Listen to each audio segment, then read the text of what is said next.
Ladies and gentlemen, welcome back to yet another cracking episode. What? मेरा introduction कौन करेगा? Celebrities ना? No, with First you have to point out कि क्या हुआ है मेरे साथ. oh my God, do we have Sukhbir with us? Welcome to the show, Sukhbir. बकवास. सुखबीर मैंने बाल काट दिया तो सुखबीर बना दिया. Well, welcome to Wait, I Fight have to take my Mania. glasses off. Then we can welcome people to Oh Fight man, Mania. we've got Arjun Chipalkatti, aka Sukhbir, with us on yet another cracking episode of Fight Mania. Your host and those Somesh, the superhuman Kamra, and Arjun, aka Mystic Chips. Yes, sir. And Mystic Chips, the Mystic Ball has been working overtime, but I have been right again. My predictions have been almost 90% on point. We have a lot to talk about, the upsets in the sport, the craziness, the biggest gambles that didn't pay off, and a lot more coming up right after a quick commercial break. So don't go anywhere. We'll be right back. And that opening gets longer and longer every time we do it, na? See, there's Boat, there's Capgemini, there's Intel. There's something that's happening that this podcast is going places. Correct. So clearly the IBM and all the sponsors are showing a lot of love towards us. Absolutely. So khushi se aur lamba hone do, as a lot of people would say, along with the director who made Heropanti, because they lasted for at least 3 hours, which I started watching. I have never seen more splits in a movie. Huh? Me too. It was like watching, I don't want to say ballerina, but chalo, maarpit ho jayega, baad mein hum sponsor jaake chilayenge. But coming back to the central focus of our show, we are the Fight Boys, we are Fight Mania, formerly known as the Fighting Goat. And so, guys, tune in. Always check out our content on ivmpodcast.com. We have our own YouTube channel. So please tune into that and like and subscribe no matter what we do. Absolutely. Chips, 2022 has been the year of shockers, upsets, comebacks, and whatnot. When the world was going towards a massive COVID depreciation, 2022 inducted that fresh lease of life, including the sporting world. And I just want you to kind of run our listeners through all what has happened in 2022. Who has come back? Who has taken a hit? Who has given hits? Man, the thing is that I keep saying this, Somesh, a lot of people don't understand this. As compared to a lot of other sports in the world, you talk about cricket, you talk about football, you talk about NFL, you talk about NHL, there is nothing more riveting like mixed martial arts. Absolutely. It's undisputed, because I have never seen a sport that is so gripping. There's, boxing is one thing. Boxing is great. We've had some great fights in boxing. We've seen the Gypsy King take over the world. We've seen Tyson Fury become the undisputed champion, beating Deontay Wilder for the 3rd time. Yes. We saw a great fight between Alexander Usyk and Anthony Joshua last weekend to determine who the champions are. But none of that compares to the thrill and glory of mixed martial arts. Absolutely. And especially there's, I've said this over and over again. I remember my friends and grandparents and everybody who watched boxing in the 50s till the 80s. They used to say there was nothing like a heavyweight title fight. Absolutely. In boxing. Yes. But now there's nothing bigger than a UFC title fight. Absolutely. And this can actually vary across the featherweight division, the light heavyweight, heavyweight. They are all dynamic across males and females. Exactly. I mean, you saw the rise and fall of Davison Figueiredo. Took on Brandon Moreno in that flyweight division. Flyweight division, yes. Correct. The back and forth with them. Aldo making his progress in the division with, Aljamain Sterling upsetting Peter Yan for the 2nd time. I'm not even getting to what happened recently, because we'll talk about that in our entire segment, talking about the most shocking upsets. Upsets are a part of any sports, but there never have been upsets like they are in MMA. Absolutely, yes. So if we see sports like football, if we see cricket, if we see even high octane sports like F1. Correct. If there's somebody who's leading the pack, 99% he's going to win the race. Correct. And the impact of the sport is not that large. See, today you watch, my producer Snail, who's sitting in front of me wearing a football t-shirt. I don't even know which team. It looks like Wigan Athletic or something. I think it's some Ukrainian team. It looks like a Ukrainian color. Ukraine, hoga shayad se, Portugal. Portugal colors. Acha, Portugal. You have gone or what? You have passport. Don't lie, Snail. What year you were born? What? Get the out of here. What's a poster, right? Get the out of here. Seriously, aise pakdo, maro, ye 97 born and all. Somebody I met recently was saying, I was born in 2004. I'm like, and this was on Tinder. Exactly. I'm like, sharam to karo, yaar. There has to be an age bar somewhere here, But coming back to what we were saying, so, the excitement of, learning is UFC is the Tinder of the sporting world because the excitement that you get. See, it's like when when swipe left and swipe right. correct. Yeah. It's the same thing. Just what Manchester United does Yeah. for its goals given away and taken. No, the football shutball guys is a straight shout out to you guys. Yeah. I'm on to you. I'm on to you. Coming to your show soon. But no, my point is that the thrill that you get when somebody wins a race or when Yeah. somebody wins championship match. Yeah. It does not compare with the glory or the victory of a heavyweight title. Absolutely, yes. Doesn't compare with when John Jones took away Shogun Hua's belt. Yes. It doesn't take away for when Conor McGregor knocked out Jose Aldo. Oh, yes. I mean, Yes. people went batshit crazy. And also, things can flip-flop and change in a matter of seconds. Correct. There have been so many sudden upsets. Yeah. Remember, we have a whole list of, these things starting out. I remember back in the day when Pride merged with the UFC. Yeah, the It UFC was- bought Pride. Yeah. Correct. Sorry. The UFC Yeah. bought over Pride. Pride fighting. 2007, yeah. 2007 was, kya? It was 2007. So I remember Pride Fighting Organizations was a Japanese-based promotion, Yes. which had some of the most iconic, incredible, brutal fighters that ever came over. Because they had no rules. The rules are there are no rules. Yeah, the rule. The more brutal, the better. Yeah. Correct. And in Pride, I remember that if there was like 3 seconds of no action or maybe 2 seconds, Huh. there was that small Chinese guy who would say, fight! Correct. Yeah. Oh, fight, dude. Dude, the yellow card and red card system also. Yes, Like, yes. yellow card, tera kidney girvi kar diya. Yes. Red card, tera ghar le liya. Yes. Shit like that Yes. used to come. Not like football, red card. Huh? No. Like, oh my God, mera knee dukh raha hai, red card. All that bakwas never happened. This is real fighting. I don't know what's gotten into me today. And this is legit stuff where they made their own rules. And Correct. I love that aspect. So here's the thing. So when Pride was bought over, there was a fight in the heavyweight division between one of the most scariest individuals to ever exist. His name was Mirko Crocop Filipovic. Oh my God. This guy, they called him Crocop, which stands for Croatian cop. This Yeah. guy was an anti-terrorist commando who literally killed people with his own hands. Yes. Like, when you see the stare down between Wanderlei Silva and Mirko Crocop, Yes. Wanderlei Silva called himself the axe murderer. He was one of the most incredible guys. But you look at Crocop's eyes, the difference between Crocop and anybody else is that I just killed a man and I came to work. Correct. That's the Correct. difference. He took on a Brazilian bomber called Gabriel Gonzaga. Yes. And Snail, can we pull up the picture or the video of that? And Crocop was called right kick hospital, left kick cemetery. Okay? Now, this is him against Tito Ortiz, and that's not Gabriel Gonzaga. Yeah. And you could see the kind of, it's not even Tito Ortiz. It looks like Tito Ortiz, no? Yeah, With the blonde head. Yeah, I think it's Tito Ortiz. It looks like Tito, but when did Tito fight Gabriel Gonzaga? Photoshop hai kya? I don't think we've got the right image here, Yeah. but it's Gabriel Gonzaga took on Mirko Filipovic. Yes. And he basically Crocop. Basically, what happened is that Crocop is known for his left high kick to the head. Correct. And- as we saw in the photograph. Huh? And Gabriel Gonzaga right kicked him on his head so viciously that he fell back on his knee and his ankle was twisted. turned Ah, over. Correct. And that entire visual, I wish we could see it. Our producer is working on it right now. Yeah. And I hope we can see it right now because that was something to see. It was one of the most brutal. The word brutal doesn't do justice to it. Well, it's one of the most unexpected incidents Exactly. That's in much the better, yeah. world of MMA where Gabriel Gonzaga high kicked a high kick specialist. Exactly. I mean, to high kick a high kicker is like, I don't know, is like some Tapori taking on John Wick and winning. Yes. Like somebody shooting John Wick. You Yes. know? It's like everybody's laughing at me for some reason. Or it's like, it's like Manchester United winning a championship. Yes. It's very rare now. Yes, which is never happening, but still. The football guys is coming after us Yeah. now. Bas, let them come. I'm waiting for it. I'm waiting to see the war. Especially my topic of choice will be Messi later. Look at Snail's face. Like the footballer Messi or the... Messi. अच्छा. There's only one Messi ना. वो छोटा सा बुटका जो तेज भागता है, थोड़ा गोल मारता है. No, man. चल at least football is an hate के excellent नाते sport. थोड़ा views आ जाएगा. At least. Football is an excellent sport. We don't... It's an incredible sport, Yeah. man. I love football. I grew up with football. But why are we throwing disclaimers? Snail, are we going to be able to see that picture?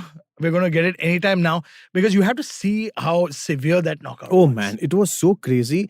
And I think for the first time, it started that extreme knockout segment in the UFC. Correct. Where these vicious Brazilians were KOing people into a different planet altogether. Correct. I mean, it's, that entire, you see whatever you see in the world of fighting.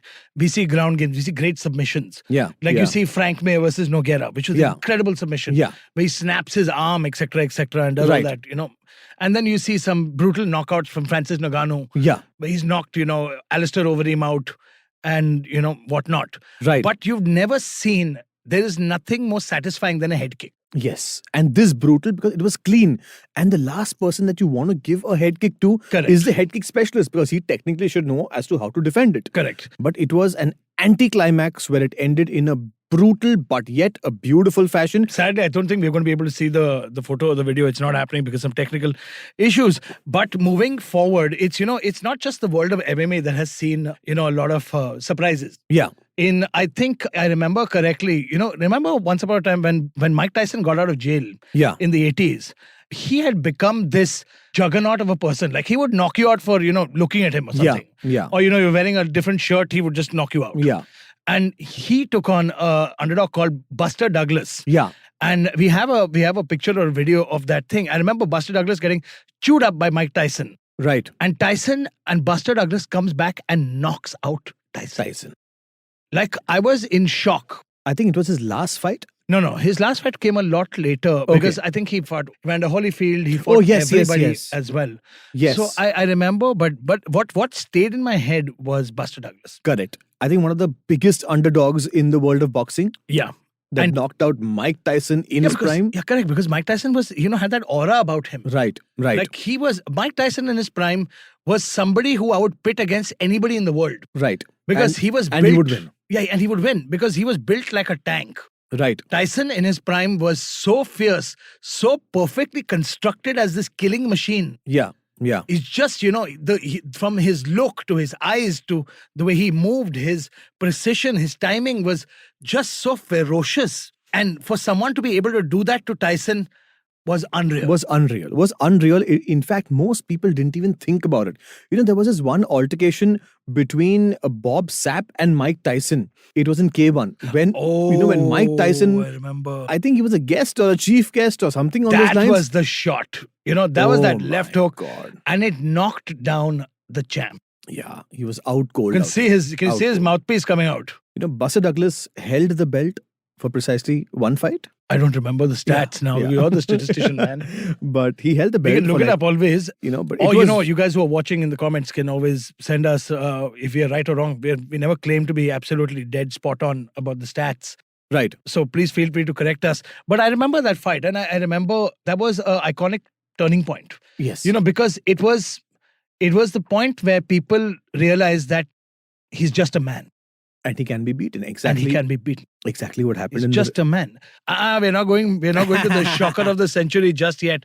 But we are moving on back to MMA was, if I remember correctly, one of the greatest upsets till recently, and also in the middle, beech mein, was in the welterweight division again. Yeah. When scrappy underdog called Matt Serra from the Serra Longo camp. Yeah. He came in. He was not a very big, he was just a short guy. Right. Who had great jiu-jitsu. Right. And knockout power. Yeah. Comes and dethrones one of the greatest prospects of the sport. George St. Pierre. George St. Pierre. In fact, I have noticed so many times that when there's a huge disparity between the odds, the champ or the favorable fighter comes in very casually. And it's happening so often nowadays. It's happening so often that the gentleman who's the underdog comes in with his confidence. And, Correct. the guy who obviously has like the odds with him is so confident. And then he gets knocked out. No, I've always said this, that the contender has nothing to lose. Yeah. You see that shot. I remember how GSP was scrambling. It was that right hand which got George behind the ear. Got him clean. Got him clean behind the ear. And George, who has a great chin, mind you, was stumbling across the cage. He was bumbling, and Serra just landed all his punches that day. Yes. He actually, when you watch the replay, Google this fight, guys. It's Serra versus GSP 1. Yeah. Matt Serra, Matt Serra, sorry. I have a habit of laziness. Na, kya kare? So, Matt Serra versus GSP 1. If you Google it, GSP tapped to strikes. Yes. He didn't get knocked out. He tapped to strikes. And he said, I'm done. He didn't expect the power of Matt Serra. And that was one of the shockers in that time. Well, also what happens, when somebody has a very good chin, but they get knocked in the ear, they technically get disbalanced. Correct. The equilibrium. Equilibrium goes for a Goes. toss, and then you kind of, you're like swaying a little bit. You kind of, you don't have your legs in place. Correct. And all of that. It's like being in an earthquake, basically. Yeah, so that's exactly what happened to GSP. And I think that also happened to Daniel Cormier when he was facing John Jones. He got knocked. He was kind of wobbly. And John Jones, being the smart guy that he is, didn't attack him. He tripped him. So he kind of swirled him even more. See, that's the intelligence of John Jones. Absolutely. Even Daniel Cormier has come back in an interview and said the same thing. He's like, when I got cracked. Yeah. A lot of fighters would have come at me with combinations. Yeah. But when he started moving backwards, because he knew he was looking for the cage to hold on to, John was so tricky that he swept him from the back, made him spin, turn, lose his balance. Correct. Then threw a jumping knee at him. And that ground and pound was vicious. I don't care who you are. You are not taking those elbows. And imagine the same gentleman at heavyweight. I can't even imagine. Just imagine the Heropanti out here. Are we getting paid by them by any chance? Because I'm not doing this. I'm not doing this till I get the money. but we can split the money. We can split the money, correct. All the puns start now, Mr. Kamara. The GSP Serra incident was one of the shocking knockouts. Yes. But what came forward makes my heart very, very heavy. When I saw Anderson Silva take on Chris Weidman for the second time. Yeah. The knockout was, a lot of people said, he was cocky. He was showboating. He made a mistake. All that jazz. Yeah. Second time, there were no errors. There were no mistakes. Yeah. Silva came out, but when he snapped his leg into two pieces, it was just meant to be. Like, he was not beating Chris Weidman under any circumstances. It's so funny because there are just these moments where... Do we have the picture of the leg break? If we can get it for people to cringe on screen. Yeah. Because it was very hard for people to watch that. It was so brutal.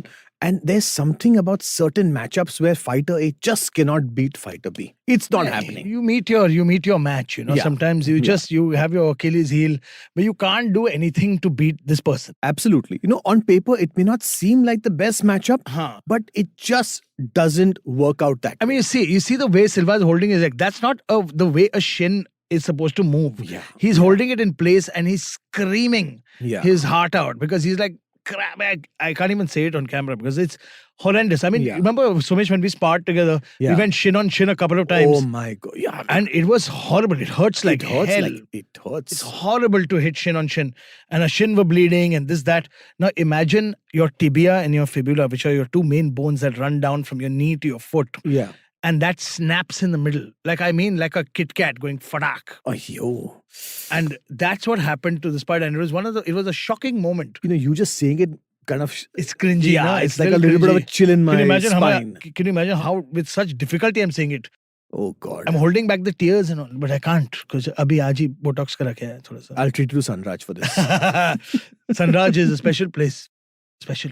Yeah. But anyway, coming back to, that was a devastating upset in sporting history. What I realized that as the years are going by, there have been so many upsets, like from the year 2000 till now.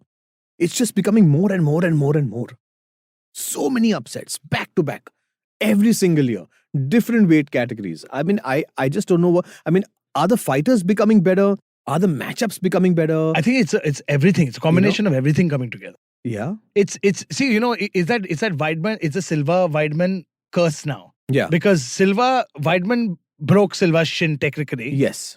After that, Weidman took on Uriah Hall, who broke his shin. Yeah. And then after that, Uriah Hall retired. Correct. Because of the guilt. Correct. Of that. I don't know whether it's the guilt or his time was over or whatever. Yeah. But I think even doing that to another fighter can also give you nightmares. Right. And you see how that trail goes, It's lethal. It's the same thing. If you look at, say, even in Kamaru Usman's situation right now. Yeah. Jorge Masvidal knocked out Ben Askren. Yeah. Kamaru Usman knocked out Jorge Masvidal. Yeah. And now Leon Edwards knocked out Kamaru Usman. Cold. And all cold. All cold. All cold. 2019, 2021, 2022. Three absolute cold turkeys Correct. in the middle of the octagon. Correct. And memes followed and by there that. are some ridiculous memes that followed after that. But it's just it's the nature of the sport, I feel. Yeah. And speaking of the nature of the sport, remember our last episode, we talked about, the significance of popularity in the sport, Right. specifically targeting Conor McGregor. Right. One of the most, one of the biggest superstars in the world. Absolutely. And then, there was the fight. Remember the fight with Conor versus Nate Diaz 1? Oh my where God. it was taken on a 10 days notice, I think. 10 days notice. Well, that was so back and forth because Conor McGregor had to fight in the featherweight division, which is 145 pounds. He was fighting at featherweight only, no, first? He took on Nate in welterweight or at lightweight? Welterweight. Oh, yeah, he moved up. So basically, the fight was at featherweight, which is 145 pounds. I forgot who the opponent. I think Nate. No. So basically, his original opponent backed out. RDA. He was supposed to take Rafael dos Anjos at lightweight. That was at lightweight. Correct. RDA pulled out, and that's why he moved up to 170. Oh, so there was somebody who pulled out at 145. No.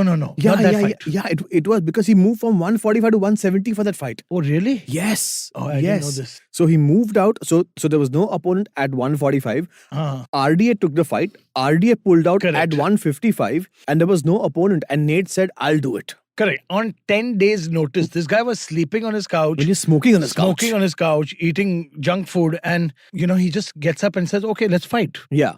And this was Conor McGregor during his rising star. Yeah. Where had he beat Aldo by that time? No, he had not beaten Aldo yet. No, I think he had beaten. Correct, he had beaten Aldo. He had beaten Aldo. He had beaten Aldo. He was already the featherweight champion. Yeah. He had yet to unify the belts with Eddie Alvarez. Yeah. But RDA was champ at that point. Yeah.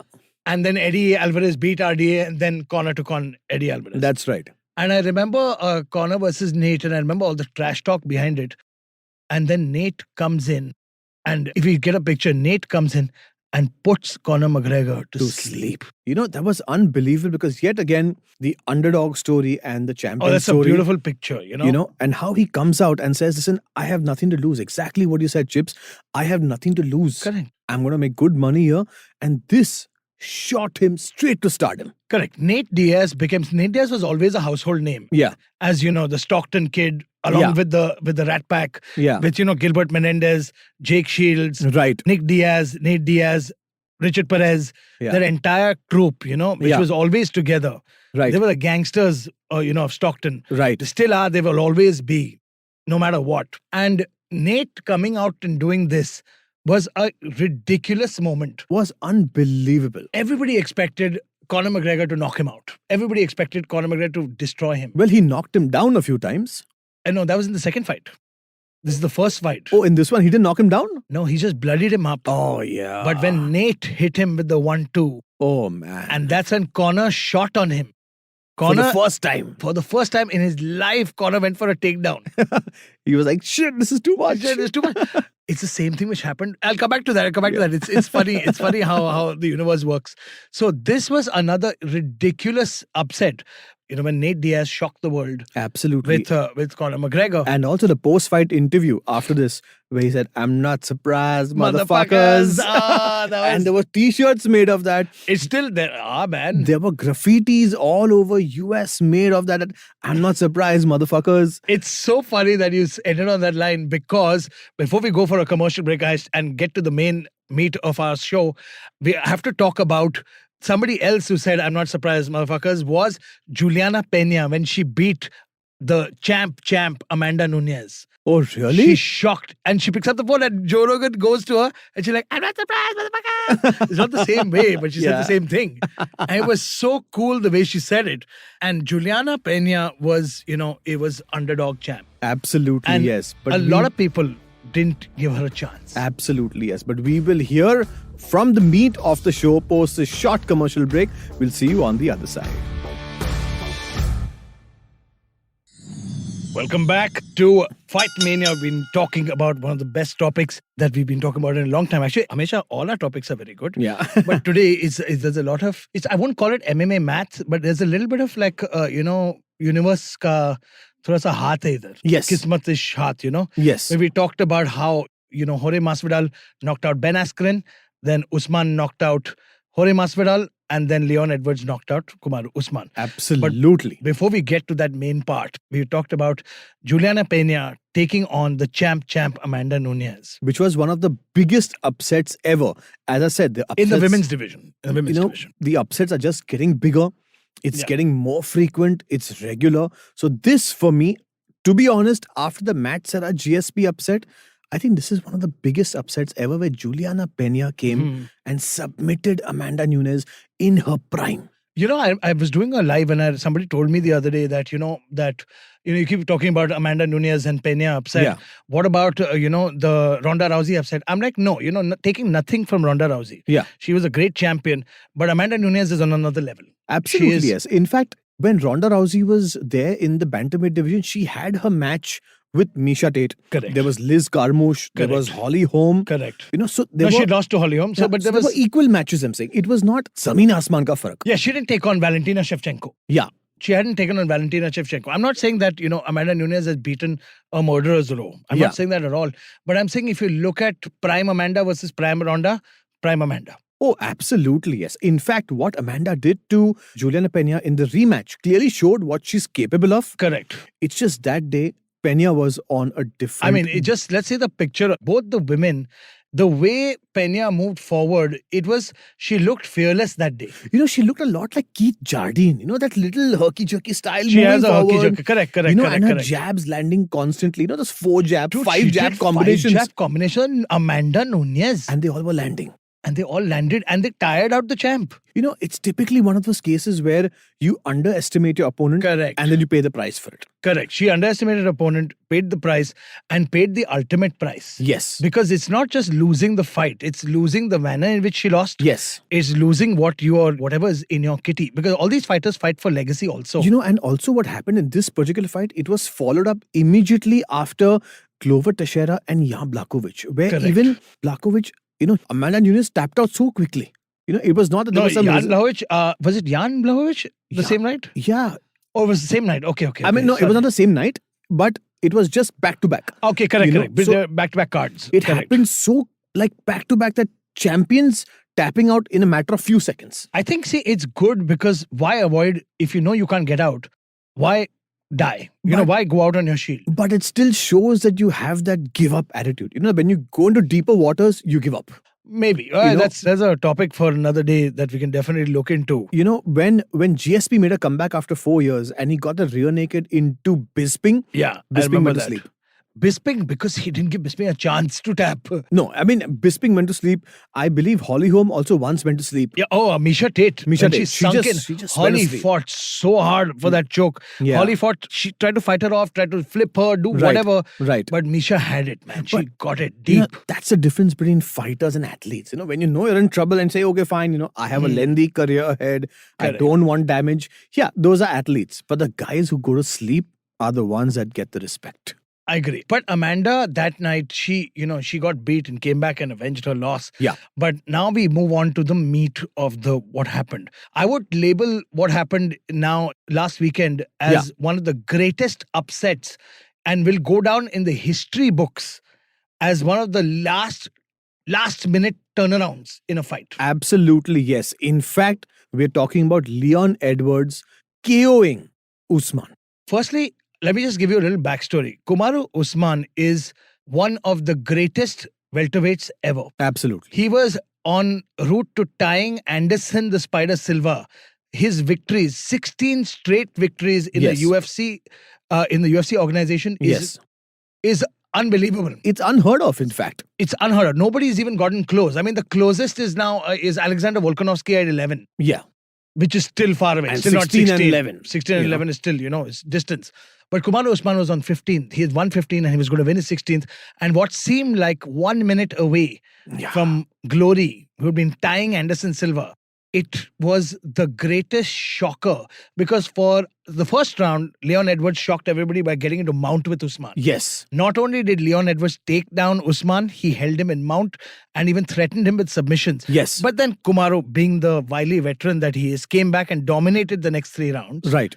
and everybody had literally submitted into like, "Arey, It's over. now it's already been 3.5 minutes. Abhi to yahi hone wala hai. Yeah. Usman is going to ride out the decision. Yeah, He's 3.5 gonna- rounds ho gaya. Correct. already. 3.5 rounds he's Yeah. won. He's going to win a UD. Yeah. We all knew that was happening.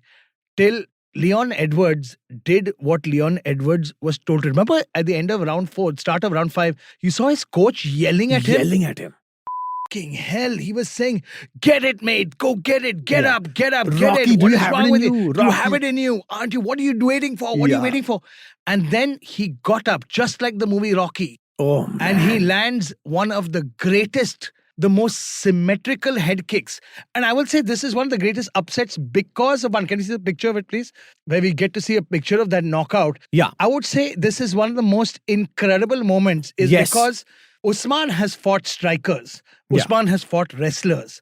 Usman has fought jiu-jitsu guys. Yeah. He's knocked out Gilbert Burns. You know he went through a war with Burns because he got cracked earlier on. Yes. Came back and won and knocked him out. Yes. He went and knocked out Jorge Masvidal. Which is clean, which is a feat to do. He's beaten Colby Covington twice. Yeah. He won against Tyron Woodley for the belt. Yeah. This man has done it all. Yes. And for him to be so close, but that's what they say, there will always come a champion, a contender Yeah. that will come out differently because this is the first time, you can blame it on the altitude, Yeah. the high altitude where, Leon said in the ground, he's like, I'm not feeling like myself. My body is not reacting. Yeah. Because, high altitude is high altitude, man. Right. You play or you train at high altitude is a different story because I think Usman trains at Big Bed. Colorado. Yes. He's Colorado. He Yeah. trains in Colorado. He's at high altitude, so he's used to it. Yes. And you could see that the way he moved, it was an advantage. Right. But it's, when somebody like Kamaru Usman gets knocked out that way, Oh, man. it is going to spark a chain reaction. Absolutely. In fact, the only other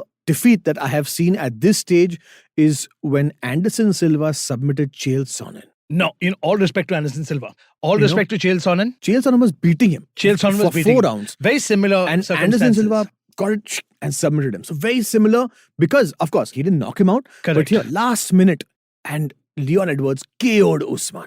But the thing is that Chael Sonnen, no disrespect to Chael Sonnen, he's a warrior, he's a beast. But Kamaru Usman is built from a different cloth. Absolutely, yes. He is too good. He is no he is doubt a about that. physical specimen. He is unbeatable on paper. But, see, even the best champions in the world feel fine, Last 1 minute, I'm winning it. Let's take it easy. And that split second advantage Correct. that Leon Edwards took shows he has a mindset of a champion. Correct. And that, it just goes to show that it doesn't matter how good you are. It's that lapse in concentration. It was not even a lapse. You see the way he set it up. Yeah. That right hand, he was pawing that right hand, Yeah. fakes the left and comes over with the left high kick. Correct. It was so beautiful because he's trained it 250,000 times in the gym. Yes. It's muscle memory for Leon Edwards. Yes. And he did what he set out to do. He knocks out the champ. And now a lot of people are saying, Kamaru Usman's going to come back, vengeful, vengeance. You will never understand this till you've been knocked out yourself. Yeah. I remember me getting knocked out. I remember it was nowhere near any of the bright lights. It was in a gym. Yeah. And I got knocked out and I remember waking up saying, I don't want to do this anymore. Yeah. Yeah. And a lot of guys, will say, it's okay to get knocked out. It's okay to get knocked out. But it's not like he's getting knocked out. It's not just him getting knocked out. It's not like a contender getting knocked out. Yeah. It's a legacy getting knocked out. He is now Absolutely. never going to reach 16-0 again. Never. Never ever. Never. He's never going to be. Now the break has happened. So it's not like you take a break and then you jump back into the fray. Right. You go back to the drawing board. You start at the Exactly. beginning. You've lost your belt. You've lost your legacy. I'm not saying it's Kumaru's lost his legacy, but he's lost that 16-0. That win streak. That win streak is over. Yeah. And you've lost your belt. Correct. And that can play on you like crazy. And he's 35. And he's also 35. He's now getting older. Yeah. Kamaru Usman would have maybe, and he also, you can see from his body language, he was not going to do this for 2 more years because Yes. he already signed up for a movie. He's doing the new Black Panther. Yes. And we always say this, jo bhi movie jata hai na, yehi hota hai. Unless and until he comes to Bollywood and faces Salman Khan. नहीं भाई के साथ कोई जीतेगा नहीं. If it's Salman, you do whatever you do. You can do Tufan with Farhan. Yeah. You'll still come back and win. But if you do Bhai, nobody beats Bhai. Absolutely. If you land a punch on Bhai na, tera real life में ना तेरा box okay, game over. भाई के साथ कोई नहीं जीत सकता. सल्लू भाई के साथ मस्ती नहीं करने का. सारी हीरोपंती निकल जाएगी. अरे हीरोपंती निकल जाएगी. Yes. Where are the plug-in? Where is the plug-in money, man? Where is plug-in? Tiger, can you hear me now? Save the tiger. Can you save me now? We can't do save the tiger and all, huh? But we have to. Save the tiger. Split. We can't, Ray. Acha. Krishna Shroff will come and beat us, yeah. But coming back, people, you can't laugh loudly, huh? Yeah. This is a close set and all. Yeah. Thoda sa awaaz kam karo, madam. But it's coming back to what we were saying. Yeah. My heart goes out to Kumaru Yeah. because as great a champion as he is, I feel it's only my one perspective. You feel free to, to correct me if I'm wrong. Yeah. But I feel that very few people have come back to that same level after a KO of this nature. Well, It's not like he didn't get TKO'd. It wasn't like the referee pulled him off.